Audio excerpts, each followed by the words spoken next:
Bonjour, Ciel Mon Info, c'est l'occasion de croiser la trajectoire de chrétiens d'ici et d'ailleurs. Aujourd'hui, nous vous proposons de rencontrer un pasteur réformé d'origine camerounaise et qui vient de sortir un petit livre. Guillaume Dame, Daniel, bienvenue. Merci. Alors, vous venez de publier ce petit livre qui s'intitule « Rencontrer, c'est exister ». Vous êtes vous-même pasteur dans la paroisse réformée d'Yverdon-Temple dans le Nord vaudois. Alors, Absolument. pourquoi ce petit livre ? Alors ce livre, c'est l'aboutissement d'un rêve avec plusieurs raisons. Les objectifs de ce livre, c'est de rendre hommage à la puissance transformatrice de l'Évangile arrivé dans ma région au siècle dernier, au XXe siècle.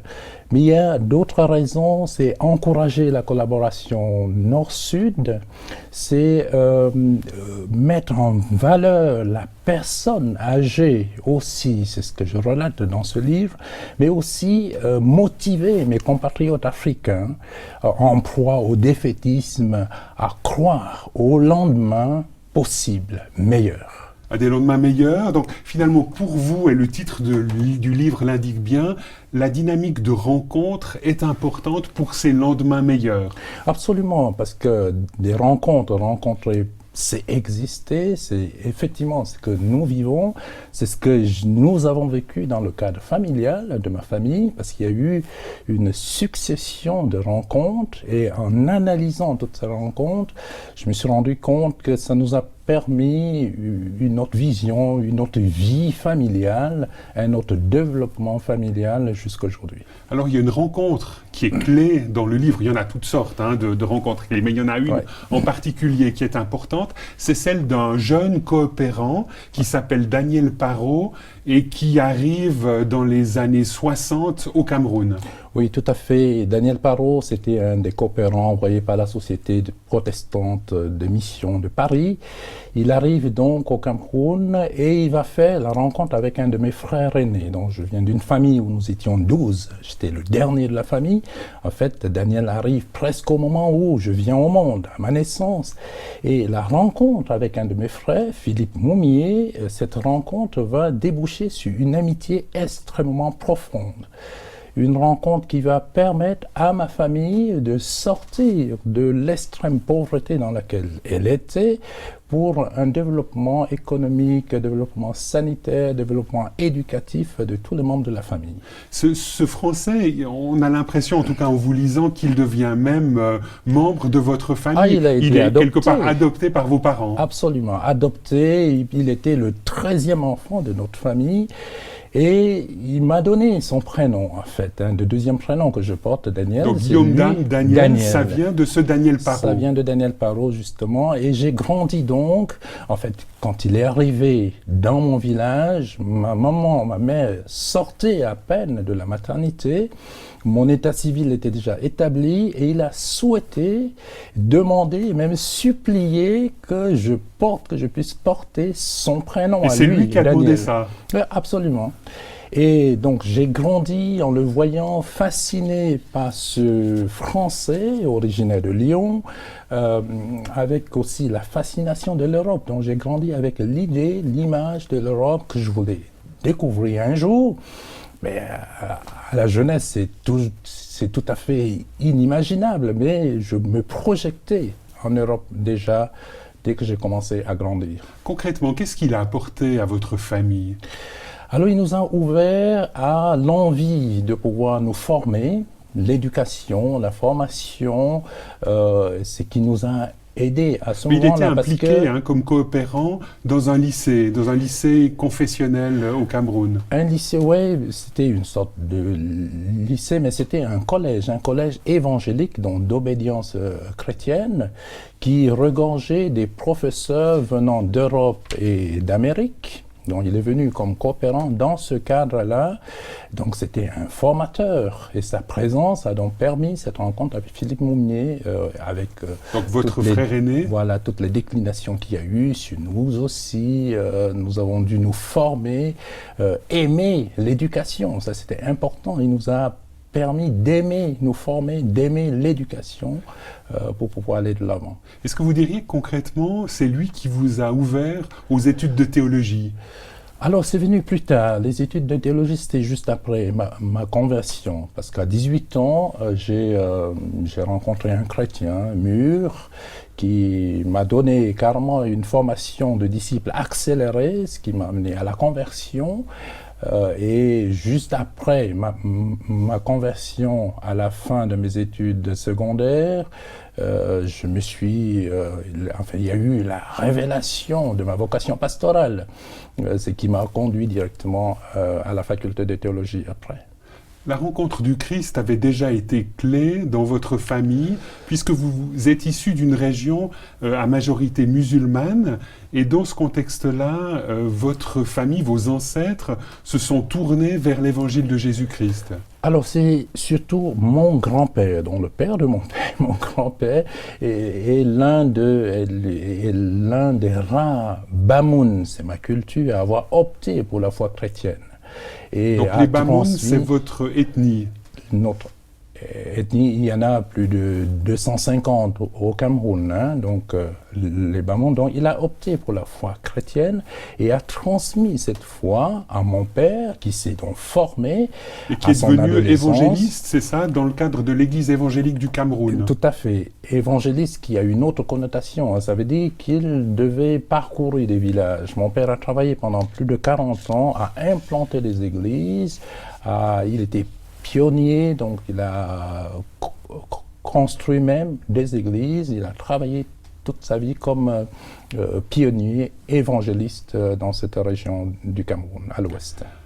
Quand vous vous rappelez votre jeunesse, 18 ans, 17, 18 ans, qu'est-ce qui vous a intéressé dans la personne de Jésus-Christ? Alors plusieurs choses, disons, on a grandi, parce qu'on a grandi dans un cadre chrétien avec mes parents, on allait au culte, on allait à la méditation. Oui, il y avait tous les matins un temps de prière et tout, vous aviez une discipline familiale de fer. Absolument, avec des mots d'adultes qu'on avait de la peine à comprendre en disant le Notre Père, en récitant le Notre Père. Et d'ailleurs, la phrase « Donne-nous notre pain de ce jour » avait une résonance particulière pour nous, parce qu'à certains moments, on n'avait rien, parce qu'on était pauvres. Alors, ce qui fait que c'est vraiment à 18 ans, la découverte du Christ, c'est là que j'ai compris toute la dimension d'amour du Christ, la joie qu'il apporte, et surtout l'amitié. Parce que quand on voit ce qui se passe entre Jésus et ses interlocuteurs, c'est fascinant de voir comment il prenait du temps, comment il était à l'écoute, comment il apportait la bonne nouvelle à sa manière à toutes ces personnes qu'il rencontrait. On est de nouveau dans cette dynamique de rencontre Ouais, qui vous marque et finalement aujourd'hui on peut véritablement faire une rencontre avec la personne de Jésus. C'est l'une des rencontres clés de votre vie? Absolument. Alors ça c'est la meilleure, c'est la plus fondamentale, parce que après cette rencontre à 18 ans, toute ma vie a été totalement orientée. J'avais un nouveau regard, une nouvelle vision du monde, même de ma vie professionnelle, de ma vie familiale, l'éducation de nos enfants aussi. Alors ce qui fait que c'est vraiment assez fondamental pour moi cette rencontre jusqu'aujourd'hui avec le Christ. Alors, dans votre livre, il y a bien entendu une autre rencontre qui est fondamentale, c'est celle d'une Suissesse, Anne-Catherine, qui est devenue votre épouse. Alors, en quoi est-ce que cette rencontre a été clé pour vous? Alors, c'était une rencontre clé parce que ça a permis la fondation de notre famille. C'était une rencontre rêvée, d'ailleurs, suite à ma fascination sur Daniel Parot. Moi, je rêvais de l'Europe, ce qui fait que c'était une rencontre presque préparée, attendue de ma part. Et donc, quand c'est arrivé, quand ça a pu se concrétiser... Oui, ça n'a pas été très facile, parce que votre future épouse était impliquée dans un projet. Elle est institutrice, elle était impliquée dans un projet au Cameroun. Puis finalement, il y avait pas mal de gens qui souhaitaient un peu la dissuader d'envisager des fréquentations plus étroites avec vous. Alors c'est pour ça qu'il faut dire que c'est pas facile d'épouser quelqu'un d'une autre culture, encore moins un Africain épouser une Européenne, une Suissesse en plus. Donc il a fallu trouver des arrangements possibles pour arriver à concrétiser notre projet. Aujourd'hui, cette rencontre au travers d'Anne-Catherine, votre épouse, de la Suisse, de l'Europe, ça reste quelque chose dans votre vie qui est important, qui vous amène de la joie, ou parfois vous réalisez que c'est difficile? Alors, il y a oui et non, il y a les deux choses. La joie au travers de nos 4 enfants, évidemment, la joie de concrétiser ce projet, de fonder une famille, mais des difficultés, surtout des défis de ces mariages interculturels. Le mariage, le nôtre, c'est même intercontinental, avec tous les défis, tous les problèmes qu'il y a, tous les nœuds à déconstruire. Ce qui nous amène depuis bientôt plus de 24 ans à imaginer, à continuer à chercher des compromis et des consensus, à négocier, parce que si ces compromis et ces consensus ne sont pas clairement négociés, acceptés, ben, ça crée des problèmes. Qu'est-ce qui est pour vous le plus difficile dans ce vécu, dans cette rencontre avec votre épouse et avec sa culture suisse, sa culture européenne? C'est surtout l'incompréhension à certains moments. On ne comprend pas les choses de la même façon. On n'a pas la même vision. Vous auriez un exemple concret? Par exemple, à l'éducation des enfants, où ici, les enfants se comportent différemment qu'en Afrique. Ou bien la perception... Qu'est-ce qui est spécifique à l'éducation des enfants ici, en Suisse ou en Europe? Alors, il y a déjà le rapport qu'ils ont avec les parents. En général, en Afrique, les parents inculquent, donnent la direction. Alors qu'ici, on est plutôt en débat en permanence. On discute pour trouver une solution avec nos enfants. Je pense que c'est la même chose pour tous les parents ici en Occident.